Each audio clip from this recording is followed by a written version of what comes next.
Hi guys, good morning. So இன்னைக்கு வீடியோவில் ஷார்ட்ஸில் என்ன பார்க்க போகிறோம்னா பிகமிங் டிவைன் ஃபெமினைன். அது இந்த ஷார்ட்ஸ்குள்ளேயே முடிக்க முடியுதான்னு பார்க்குறேன், இல்லைன்னா இது பார்ட் ஒன்றா இருக்கட்டும். ஸோ என்ன போகிறோம்னா, இப்போ வரைக்கும் நம்ம என்ன பார்த்துருக்கோம் அப்படின்னு சொன்னால், புத்தி, மனசு, மனசாட்சி, இது மூணு பற்றி மட்டும்தான் நிறைய பேசுகிறோம். ஸோ அப்போ புத்தி தான் நம்ம அடல் செல்ஃப், மனசு தான் நம்ம இன்னர் சைல்டு எமோஷனல் சைட், மனசாட்சி தான் நம்மளோட ஹையர் செல்ஃப், நம்ம டிவைன் மாஸ்குலைன். ஓகேயா? ஸோ இப்போ நம்மளோட அடல் செல்ஃபே ஸ்ட்ராங்காக இல்லாததுனால தான் நம்மளோட இன்னர் சைல்டை ரீபேரண்ட் பண்ண முடியல. ஏன் அடல் செல்ஃப் ஸ்ட்ராங்காக இல்லைன்னா, because of the social conditioning. அதுலேயே சின்ன வயசுலேருந்து வளர்ந்து பயங்கர எதை எடுத்தாலும் இன்செக்யூரிட்டி, எதை எடுத்தாலும் தான் மேலேயே தனக்கு நம்பிக்கை இல்லாத தன்மை, கான்ஃபிடன்ஸ் இல்லை.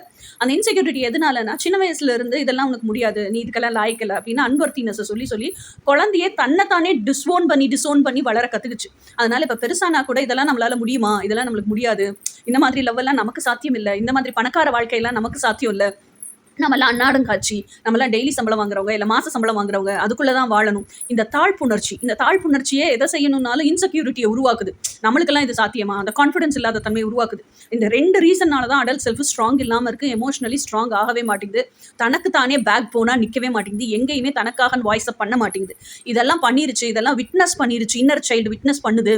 தன்னுடைய அடல்ட் செல்ஃபை இவ்வளோ ஸ்ட்ராங்காக இருக்குங்கும் போது தான் இன்னர் சைல்டு அடல்ட் செல்ஃபை நம்பவே ஆரம்பிக்கும். அடல்ட் செல்ஃபை நம்பும் போது தான் இன்னர் சைல்டு அடல்ட் செல்ஃப் ரீபேரண்டிங்கே பண்ண முடியும். அது வரைக்கும் ரீபேரண்டிங்கே பண்ண முடியாது. அது வரைக்கும் அடல்ட் செல்ஃப் என்னதான் வாக்குறுதி கொடுத்தாலும் எல்லாம் தேர்தல் வாக்குறுதி மாதிரி தான். ஓகே, நான் உன்னை நல்லா பார்த்துக்கிறேன், உனக்காக தான் இருக்கேன், எல்லாமே உனக்காக தான் வாழ்கிறேன், உனக்காக தான் சம்பாதிக்கிறேன், இது எல்லாமே காற்றுல போயிடும். அது இன்னர் சைல்டு எடுத்துக்காது. உனக்காகவே உனக்கு நிற்க தெரியல, என்ன நீ எப்படி பார்த்துக்குவ அப்படிங்கிற ஒரே ஸ்டேட்மெண்ட்டில் தூக்கி அடிச்சு கவுத்திரும் எல்லாத்தையும்.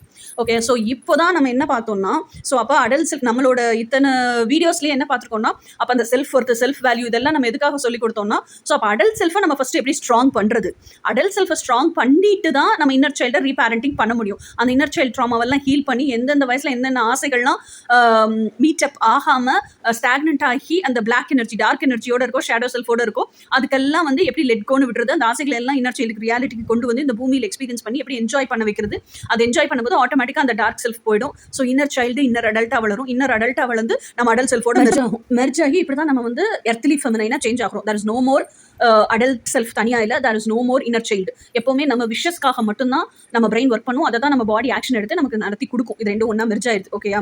அதுக்கு கைடன்ஸ் ஹையர் செல்ஃப்ல இருந்து வருது. ஸோ இதை செல்ஃப் அலைன்மெண்ட்னு சொல்கிறோம். இதெல்லாம் ஆல்ரெடி நான் உங்களுக்கு சொல்லி கொடுத்து முடிச்சிட்டேன்.